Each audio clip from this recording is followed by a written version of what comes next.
DNA methylation and histone modification. What do they actually do, and how are they correlated to epigenetics? Those are the questions that we're going to tackle on this slide. Well, when we first think about epigenetics, we said or defined epigenetics as heritable changes that can happen through environments that do not change our underlying DNA. Well, how does that happen? That happens through DNA methylation and histone modification. On our slide, you see a drawing of DNA methylation and histone modification. I've tried to do a little rendition of that here on the board. So we're going to go into those a little more in detail.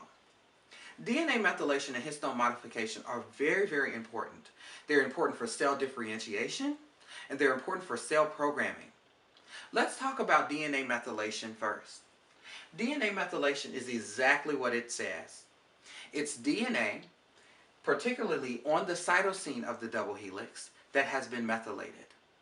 What that can do is transcriptionally repress the gene. So the gene is still there, however, it cannot be read.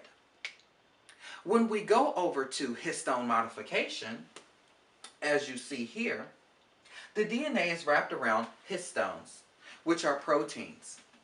Those proteins can either make the DNA tight or it can make the DNA loose around it. What that means is that it can either be read easy or it may not be read hard at all. Again, transcriptionally activating or transcriptionally repressing.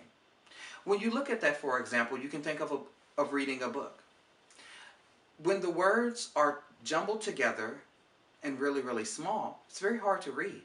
However, when there's nice spacing between the words, nice spacing between the letters, it's much easier to read. And that's exactly what DNA methylation does and what histone modification does.